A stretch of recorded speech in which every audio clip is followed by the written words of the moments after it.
اس آدمی کی بات پر ساتوں آسمان ایک ساتھ ٹوٹ کر چاہت پر گرے۔ پہلے تو چاہت کو لگا کہ اس کا دل بند ہو جائے گا، لیکن پھر خود پر قابو کرتے چاہت نے اپنے دانت کچکچائے اور گاڑی کا دروازہ کھولنے کی کوشش کرنے لگی۔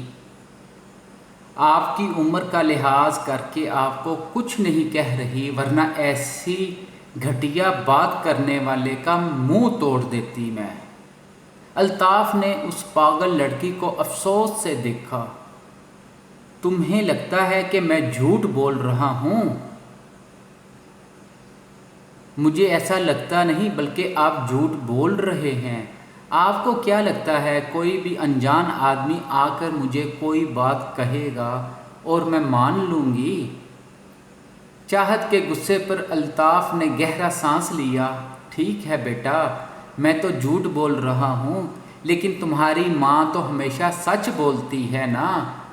اگر مجھ پر نہیں یقین تو جا کر اس سے پوچھ لینا، اور اگر پھر بھی وہ یہی کہانی سنائے تو اسے کہنا کہ یہی بات تمہارے سر پر ہاتھ رکھ کر کہے، پھر ساری سچائی اپنے آپ تمہارے سامنے آ جائے گی۔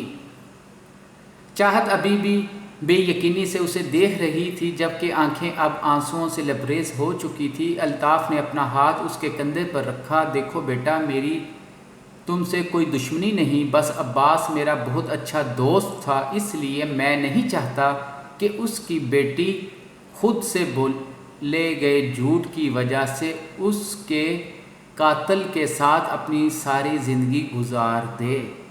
چاہت نے انکار میں سر ہلانا چاہا۔ جانتا ہوں تمہیں میری بات پر یقین نہیں ہے، لیکن ایک بات ضرور کہوں گا کہ ماں باپ سے بڑھ کر کسی کا درجہ نہیں ہوتا، اور اگر اولاد اپنے ماں باپ سے ہوئی زیادتی کا انتقام بھی نہ لے سکے تو ایسی اولاد سے روز قیامت ماں باپ بھی منہ موڑ لیں گے۔ چاہت اب پھوٹ پھوٹ کر رو رہی تھی۔ مجھے امید ہے کہ سچائی جاننے پر تم بیٹی ہونے کا حق ضرور ادا کرو گی۔ چاہت نے آنسو پونچھ کر الطاف کو دیکھا۔ ایسا کچھ نہیں ہوگا، کیونکہ میں جانتی ہوں کہ آپ جھوٹ بول رہے ہیں۔ میرے خان جی میں ایسا نہیں کر سکتے، کبھی بھی نہیں کر سکتے۔ وہ بھلا کیوں کریں گے ایسا؟ الطاف کے ہونٹوں پر ایک تلخ مسکراہٹ آئی۔ کیونکہ تمہارے بابا بہرام کے بابا کے ہاں ملازم تھے، اور جب بہرام کے گھر آگ لگی تھی تو عباس اس کے ماں باپ کو بچانے میں ناکام رہا تھا۔ بس بڑے ہوتے ہی بہرام نے اس خطا کی سزا دی اسے کہ وہ اس کے باپ کا ایک وفادار ملازم تھا۔ اب وہ بیچارہ ان کو بچانے میں اپنی زندگی تو داؤ پر نہیں لگا سکتا تھا نا، لیکن بہرام جیسا خود غرض انسان یہ بات کیسے سمجھتا؟ الطاف نے چاہت کو دیکھا، جس کی آنکھوں میں آنسو ابھی بھی روانی سے بہہ رہے تھے۔ اور یہ بات تمہاری ماں نے تم سے چھپائی، کیونکہ بہرام اور فرزام نے اپنی دولت سے تم دونوں کو سہارا دے کر اس کے ہنر سے بانٹ دیے۔ الطاف نے بے چارگی سے چاہت کو دیکھا۔ لیکن مجھے پوری امید ہے اب جب تم اس سے جواب مانگو گی تو وہ مزید جھوٹ نہیں بول پائے گی۔ چاہت نے اپنے دونوں ہاتھ اپنے دل پر رکھے، جو ایسے لگ رہا تھا کہ کسی بھی وقت بند ہو جائے گا۔ میں اماں سے پوچھوں گی، اور اگر یہ بات جھوٹ ہوئی نا تو تمہیں میرے خان جی کے غصے سے کوئی نہیں بچا سکے گا۔ اتنا کہہ کر چاہت اس گاڑی سے باہر نکل آئی اور کلاس روم میں آ کر اپنا بیگ پکڑ کر واپس گیٹ کی جانب آ گئی۔ گیٹ کیپر نے اسے کالج سے نکلنے سے روکنا چاہا، لیکن چاہت اسے مکمل طور پر نظر انداز کرتی باہر نکل آئی۔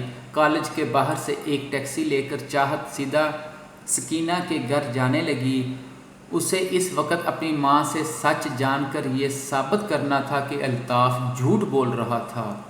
دروازہ کھٹکنے کی آواز پر سکینہ دروازے کے پاس گئی، لیکن دروازہ کھول کر ان کی نظر روتی ہوئی چاہت پر پڑی تو گھبراہٹ سے ان کا دل بند ہونے لگا۔ کیا ہوا ہے چاہت، تم ایسے یہاں؟ سکینہ نے اسے ساتھ لگاتے ہوئے پوچھا۔ چاہت کی یہ حالت انہیں بہت زیادہ پریشان کر چکی تھی۔ بولو، تم کچھ بول کیوں نہیں رہی؟ بہرام تو ٹھیک ہے نا؟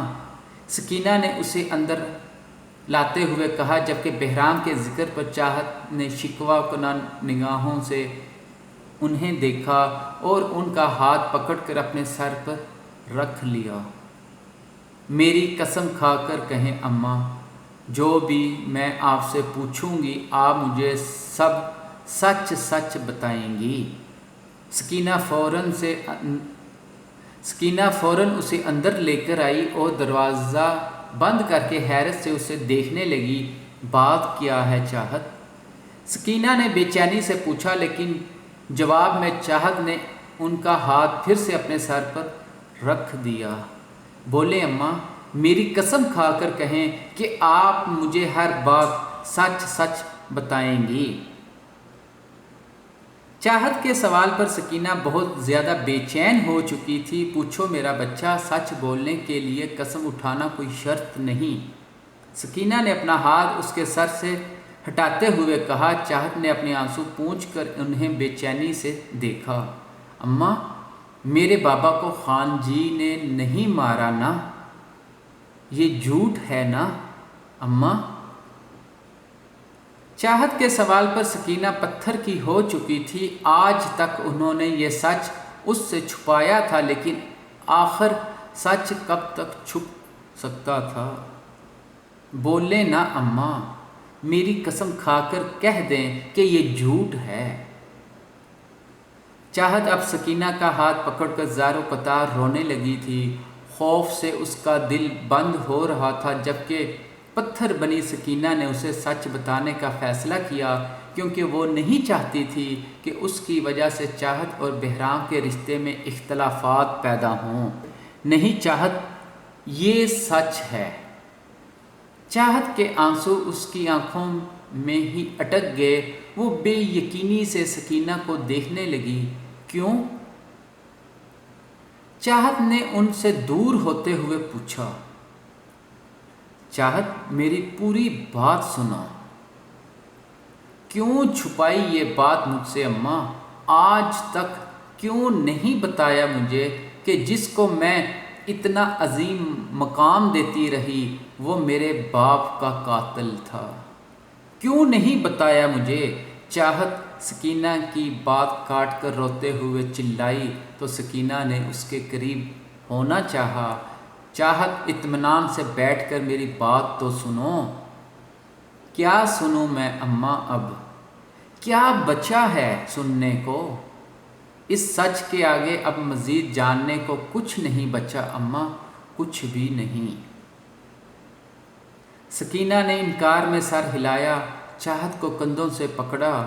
چاہت، ابھی تم بہت غصے میں ہو، پہلے میری بات سن لو۔ تمہارے باپ کے ساتھ جو کچھ بھی ہوا، وہ بہرام خانزادہ کے باپ کا ملازم ہونے کی سزا تھی، یہی نا؟ چاہت اپنے آپ کو چھڑوا کر سکینہ کی بات کاٹتے ہوئے چلائی۔ اور آپ کو کیوں لگتا ہے اماں کہ میں آپ پر یقین کروں گی؟ آج میرا ہر چیز سے بھروسہ اٹھ گیا اماں، اس دنیا سے بھی بھروسہ اٹھ گیا۔ اپنی بیٹی کی یہ بکھری حالت دیکھ کر سکینہ کی آنکھوں میں آنسو آ گئے۔ وہ جلد از جلد چاہت کے ذہن سے یہ غلط فہمی نکالنا چاہ رہی تھی جو اسے اندر ہی اندر نگل رہی تھی، لیکن چاہت ان کی بات سنتی تو نہ۔ مجھے آپ سے کوئی جواب نہیں چاہیے اماں۔ اچانک ہی چاہت نے آنسو پونچھ کر کہا اور اپنا دوپٹہ ٹھیک سے سر پر لینے لگی۔ جواب تو میں اس سے لوں گی جس کا یہ گناہ ہے، اسے مجھے بتانا ہوگا کہ آخر کیا قصور تھا میرے بابا کا۔ ہاں، اسے بتانا ہوگا۔ چاہت اتنا کہہ کر وہاں سے چلی گئی، جبکہ سکینہ اسے پکارتے ہوئے اس کے پیچھے بھاگی، لیکن چاہت انہیں مکمل طور پر نظر انداز کرتی ٹیکسی میں بیٹھ کر وہاں سے چلی گئی۔ سکینہ کو کچھ سمجھ نہیں آ رہا تھا کہ وہ کیا کرے، نہ جانے اپنی غلط فہمی میں چاہت بہرام کو کیا کچھ کہنے والی تھی۔ بہرام کا خیال آنے پر سکینہ جلدی سے کمرے میں گئی اور موبائل پکڑا بہرام کو فون کرنے لگی۔ السلام علیکم اماں جی۔ بہرام نے فون اٹھاتے ہی عقیدت سے کہا، لیکن سامنے سے اماں جی کے رونے کی آواز نے بہرام کو بے چین کر دیا۔ کیا ہوا اماں جی، آپ ٹھیک تو ہیں؟ بہرام کے بے چینی سے پوچھنے پر سکینہ نے خود پر قابو پایا۔ بہرام بیٹا، وہ چاہت اسے نہ جانے کہاں سے معلوم ہو گیا ہے کہ اس کے بابا کی جان تم نے لی ہے۔ بہرام کو لگا کہ اس کا دل کسی نے مٹھی میں جکڑ لیا ہو۔ جس چیز سے وہ ڈرتا تھا آج وہی ہوا تھا۔ میں نے اسے سمجھانا چاہا لیکن وہ سنتی ہی نہیں۔ اتنا کہہ کر سکینہ پھوٹ پھوٹ کر رونے لگی اور بہرام تو بس پتھر کا ہو چکا تھا۔ چاہت کا ایک عکس اس کی آنکھوں کے سامنے آ رہا تھا جو اسے بے انتہا نفرت سے دیکھ رہا تھا۔ وہ بہت زیادہ غصے سے یہاں سے گئی ہے بیٹا، تم اسے پیار سے سب سچ بتا دینا۔ وہ نادان ہے اور جلد باز ہے، پیار سے سمجھاؤ گے تو سمجھ جائے گی۔ سکینہ نے بہرام کو بتایا لیکن وہ انہیں کوئی بھی جواب دیے بغیر فون بند کر چکا تھا۔ بہرام کرسی پر بیٹھا اور اپنے چہرے کو ہاتھوں میں چھپا لیا۔ آج اس کا سب سے ڈراؤنا خواب سچ ہو چکا تھا۔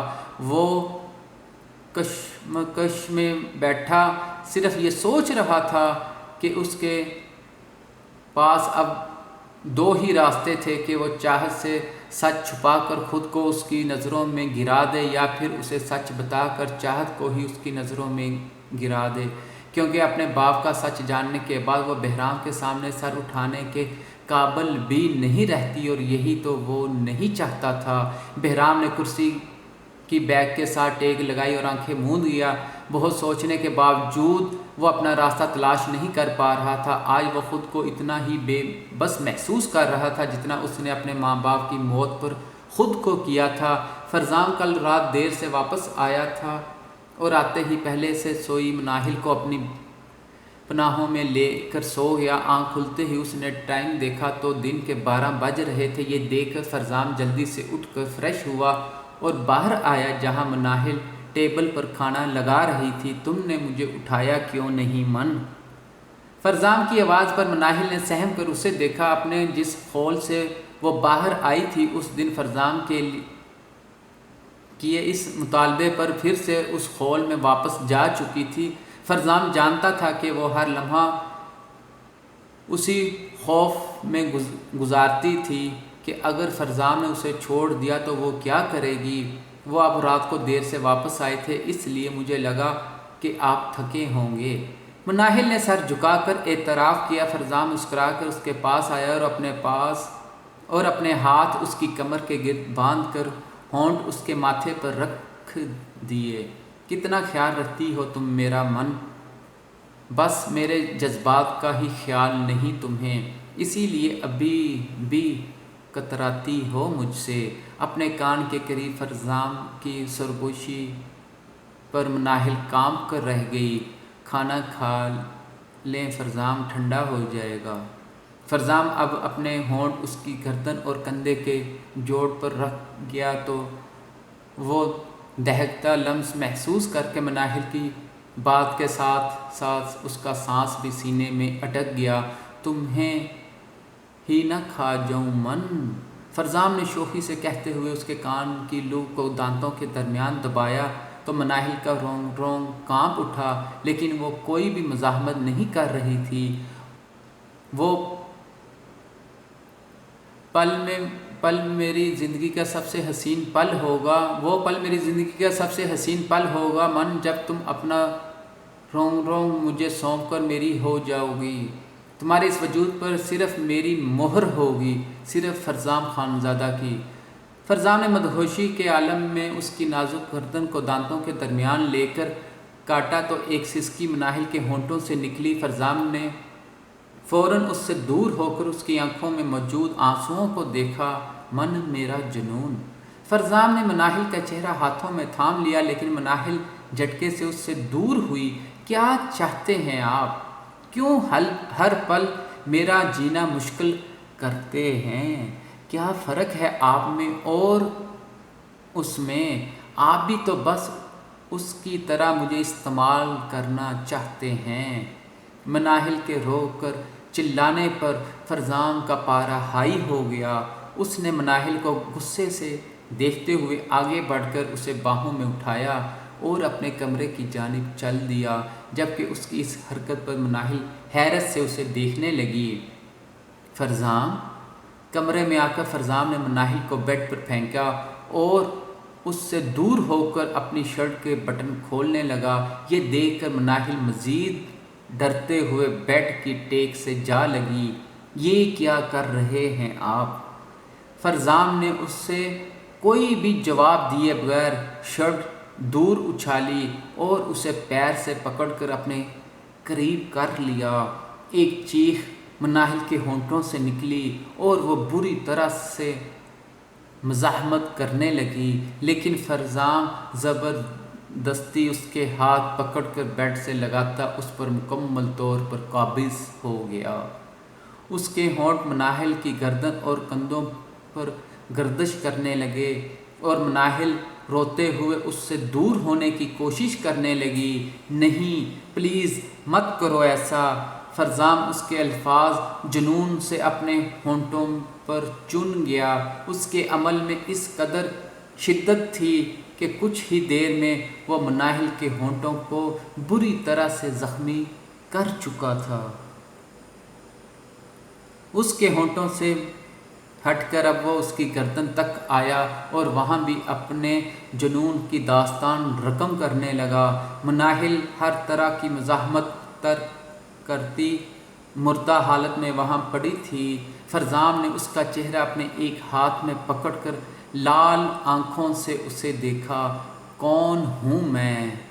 فرزام کے اچانک پوچھنے پر مناہل کو ہوش آیا اور وہ سہم کر اسے دیکھنے لگی۔ فرزام! کیا رشتہ ہے میرا تم سے؟ فرزام نے فوراً ہی سختی سے پوچھا تو مناہل کی پلکیں بھیگ گئی۔ شوہر ہیں آپ میرے۔ فرزام اپنا انگوٹھا اس کے نچلے ہونٹ پر رکھ کر اسے سہلانے لگا۔ کیا فرق ہے اس میں اور مجھ میں من؟ فرزام کے سوال پر مناہل خاموش رہی تو فرزام کی آنکھوں میں سختی اتری اور وہ پھر سے اس کے ہونٹوں پر جھکنے لگا۔ آپ حق رکھتے ہیں مجھ پر، وہ نہیں رکھتا تھا، مناہل نے نم آنکھوں سے کہا تو فرزام کے ہونٹ اس سے 1 انچ کی دوری پر رک گئے۔ ٹھیک کہا میرا جنون، میرا حق تمہارے اس نازک وجود کے ایک ایک بال پر ہے، فرزام نے بہت شدت سے کہتے ہوئے گلے پر اپنے دانت رکھے تو مناہل پھر سے سانس لینا بھول گئی۔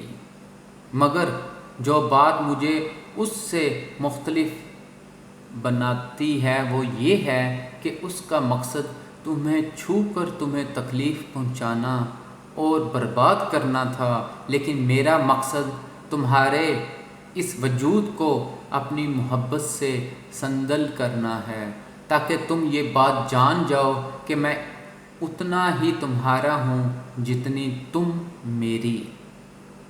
فرزام اس سے دور ہوا اور اسے بیڈ سے اٹھا کر اپنے مقابل کھڑا کیا۔ اب یہ بات کبھی مت بھولنا من کہ تم سے زیادہ قیمتی میرے لیے کچھ نہیں اور میں تمہارا رکھوالا ہوں، لٹیرا نہیں۔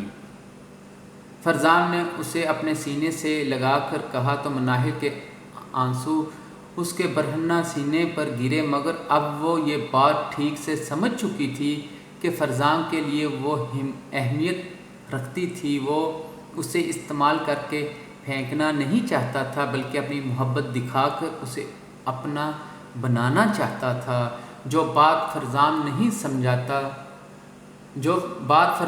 سمجھتا تھا وہ یہ تھی کہ مناہل اس کا جنون سہنے کے لیے بہت زیادہ کمزور اور بزدل تھی۔